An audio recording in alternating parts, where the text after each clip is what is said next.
কি হইলো? এই কি হইলো তোর? এই ভাই কেউ আহেন, কেউ আমার ক্যামেরাম্যানটা ধরেন। ও শাহবাগী গায়ের গন্ধে অসুস্থ হয়ে গেছে, তাড়াতাড়ি ওরা হাসপাতালে নিয়ে যাইতে হইব। মনে হয় না ওরা আমরা বাঁচাইতে পারবো। ব্রেকিং নিউজ, শাহবাগীদের গায়ের গন্ধ সহ্য করতে না পেরে মারা গেল একজন ক্যামেরাম্যান, যার কারণে বাংলাদেশের সমগ্র শাহবাগীদের বিরুদ্ধে হয়ে গেল এক ভয়ঙ্কর মামলা। আর এরই মাঝে বাংলাদেশে আবারও শুরু হয়ে গেল মা ছেলের নতুন নাটক। বিস্তারিত জানতে দেখুন তাদের ভিডিও ফুটেজটি। বাংলাদেশের আইন কতটা জঘন্য হলে এর মতো একটা বুইরা মহিলা আমার ধর্ষণ মামলা দেয়। 50 বছরের বুইরা মহিলা, এর আবার কেউ ধর্ষণ করে কেমনে? এটা তুই করে যায় প্রমাণ করিস। আরে এগুলা করতো তো কিনা রে, তোরা তো বড় লোক, আমরা তো গরিব। BMW এ ঘুরি, ঢাকায় 4-5টা চুল কাটার সেলুন আছে, আমরা তো গরিব। কোর্ট আইন এগুলা তো আমাগো লেগে না, এগুলা তো তখন কিনা। একটা ছেলে কতটা অসহায় হইতে পারে আমি বুঝাইতে পারবো না। একটা ছেলে কতটা অসহায় হইতে পারে, একটা দুইটা না 5-5টা মামলা করতে এই বজ্জাত মহিলা আমার নামে।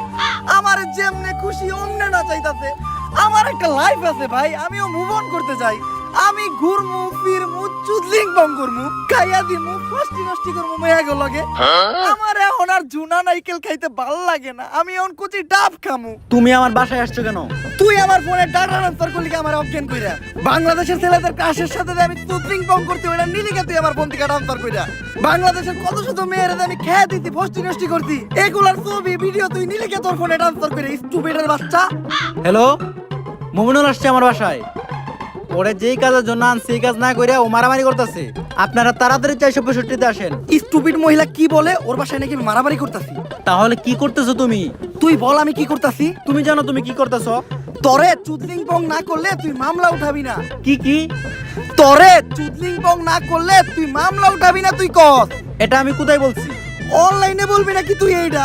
বাবা রে কি পল্টিবাস মহিলা রে, ওরে চুদলিং বং করতে দে, আমার জীবনের চুদলিং বং হয়ে গেছে। কেউ আমার এই জায়গা থেকে বাঁচান।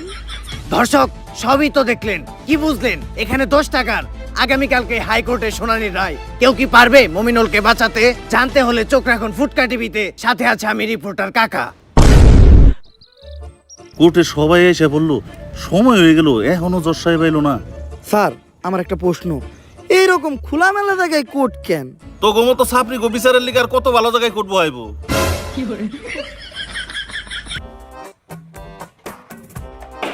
সাইলেন্স। ওই তো দর্শা পাইছে। সুগার মাম্মি এবার মমিনুল রে যে কেস দিছে মনে হয় না স্যার পাইব। আরে না, মোমিনুল এবার যে উকিল ধরছে দেখবেন উল্টা সুগার মামি মাইন কাছে ভাই পয়রা যাইব। আরে কস কি কোন উকিল এটা? নাম কি ওর? বিসি পাঠক। কেডি পাঠক নাম শুনছি, এই বিসি পাঠকটা আবার কি? বিতে বাল, সিতে সিরু, বাল সিরু পাঠক।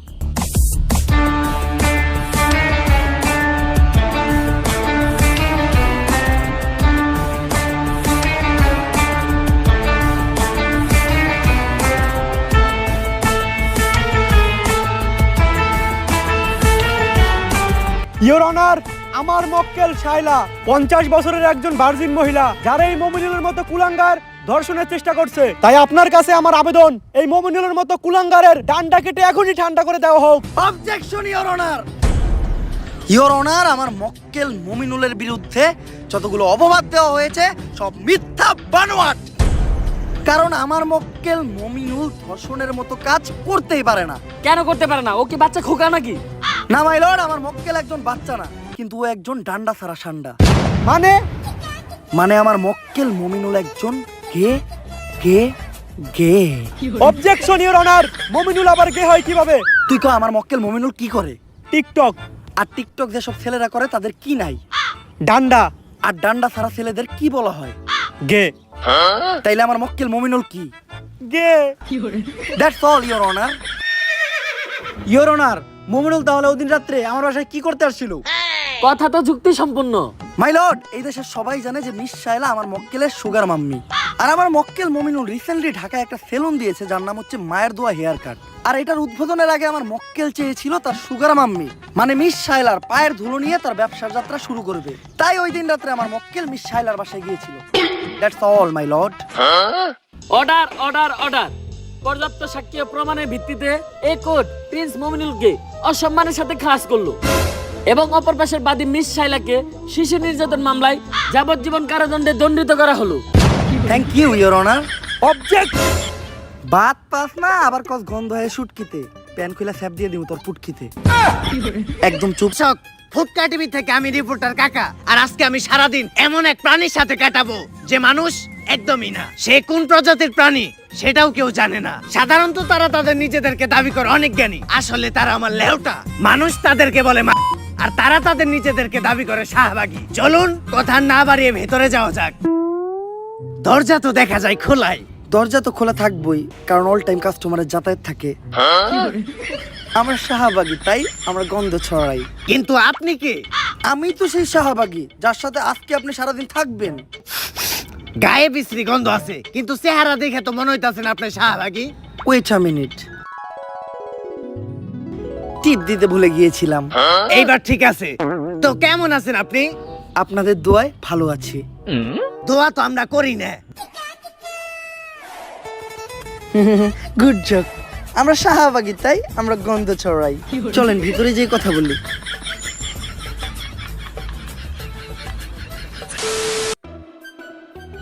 কাকা, আপনার একটু কষ্ট করে বিছানায় বসতে হবে, কারণ আমার বাসায় ভালো কোনো বসার ব্যবস্থা নাই তো। বসার ব্যবস্থা নাই কে? কারণ সবাই তো আইসা খালি শোয়।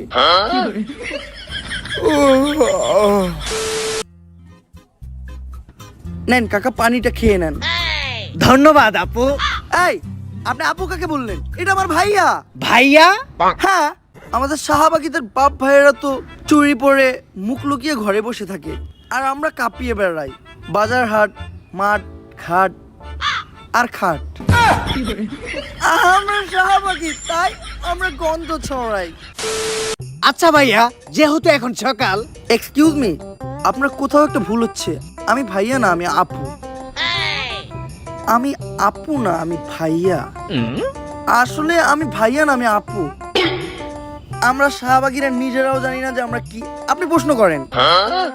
যেহেতু এখন সকাল, তো আপনারা শাহবাগীরা সকালে ঘুম থেকে উঠে কি করেন?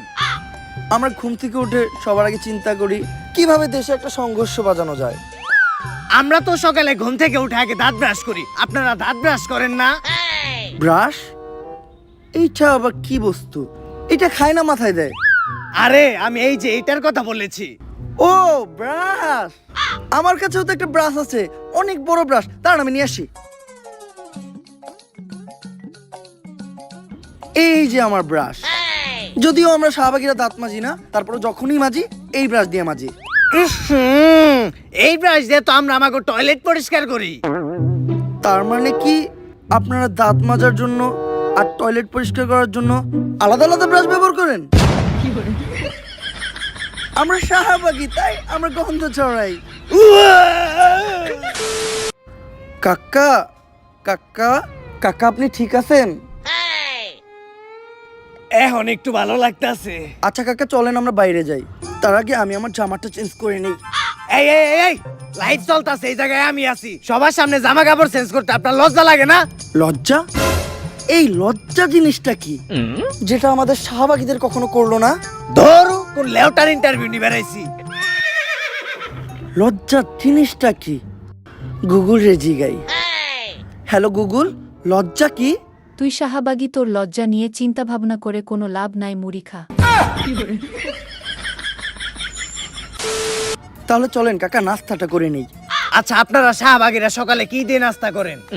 আমরা তো নাস্তায় সবজি খাই। যাক, শুনে ভালো লাগলো। আপনারা আপনাদের স্বাস্থ্য নিয়ে অনেক সচেতন। আপনাকেও আজকে সবজি খাওয়াচ্ছি, আসেন। আসেন কাকা, তাড়াতাড়ি আসেন।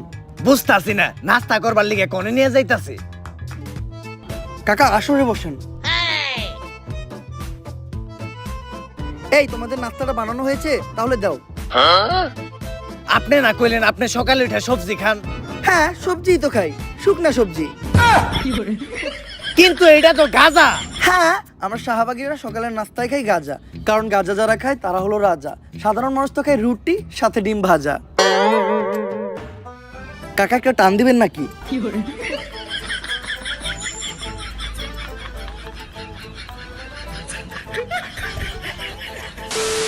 আচ্ছা, এখন আমরা কোথায় যাচ্ছি? এখন আমরা যাচ্ছি একটা কৃষকের বাসায় আমার ঘাম ডোনেট করতে। রক্ত ডোনেট তো শুনছি, কিন্তু ঘাম ডোনেট এটা আবার কি? আপনারা জানেন কৃষক যখন জমি চাষ করে তখন তাদের ফসলে প্রচুর পরিমাণ পোকামাকড় হয়। এই পোকামাকড় নিরাময় করতে তাদের জমিতে বিষ ছেটাতে হয়, আর যেই বিষটা কিনতে কৃষকের প্রচুর টাকা খরচ হয়। কিন্তু একটা বিষয় বুঝলাম না, কৃষকের ওই বিষের লগে আপনার গায়ের ঘামের সম্পর্কটা কি? Good question. আপনারা হয়তো জানেন না, আমাদের শাহবাগীদের গায়ের ঘামে প্রচুর পরিমাণ গন্ধ আর ব্যাকটেরিয়া পাওয়া যায়, যেটা বিষের থেকে কোনো অংশেই কম নয়।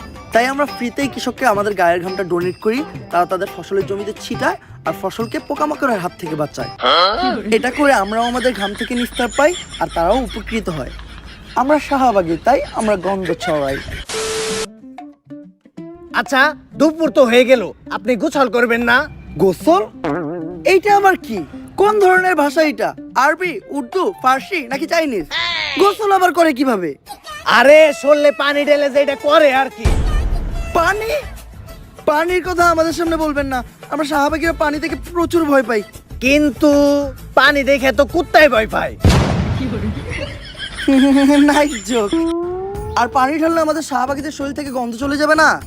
গন্ধ হলো শাহবাগীদের একটা ঐতিহ্য। যার শরীরে গন্ধ নাই তার শাহবাগী হওয়ার কোনো অধিকারই নাই। আমরা শাহবাগী ভাই, আমরা গন্ধ ছড়াই। আমার মন জ্বলে কেন? জবাব চাই, জবাব চাই। চেয়েছিলাম হিস্সা, হয়ে গেলাম নিঃস্বা। কাকা আমার শাহবাগীদের ওখানে আন্দোলন চলছে, চলেন গিয়ে যোগ দেই। কিন্তু এই আন্দোলনটা কিসের দাবিতে? আমাদের এক বোনের মুক্তির দাবিতে। তার অপরাধটা কি ছিল? তার বাবা তাকে ধর্ষণ করার চেষ্টা করেছিল, এজন্য সে তার বাবাকে হত্যা করে। আরে এটা তো ভালো কথা, যাই জীবনের প্রথম কোনো শাহবাগী ভালো কাম করছে। আরে এটা তো আমরা সবাইকে বলি। সত্যটা হলো ও একজন সমকামী ছিল, এটা ওর বাবা জেনে যায়, তারপর ওকে সমকামিতায় বাধা দেওয়ায় ও ওর বাবাকে হত্যা করে। আসলে আমরা শাহবাগী, তাই আমরা গন্ধ ছড়াই। লাইফ চলতেছে। ও শিট! আচ্ছা ভাই, একটা আপু, আপনারা শাহবাগীরা সবসময় সমকামিতার বৈধতা চান কেন? ছেলে ছেলে বিষয়টা ঘৃণা লাগে না? ঘৃণা লাগবে কেন? আমরা শাহবাগীরা হলাম যোদ্ধা।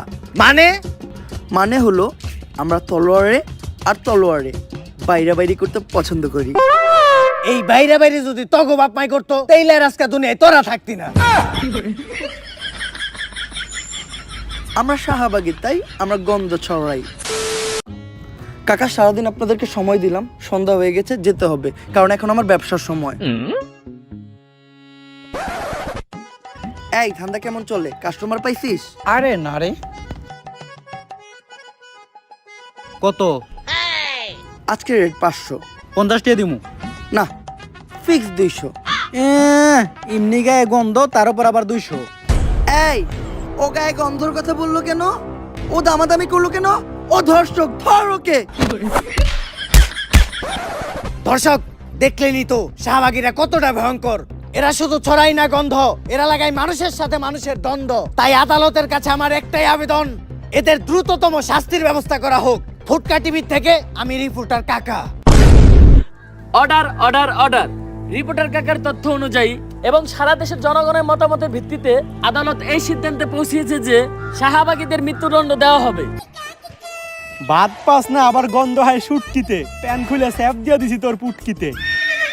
তবে স্বাভাবিকভাবে নয়, শাহবাগীদের নিজের শরীরের দুর্গন্ধযুক্ত বিষাক্ত ঘাম খাইয়ে তাদের মৃত্যুদণ্ড দেওয়া হবে।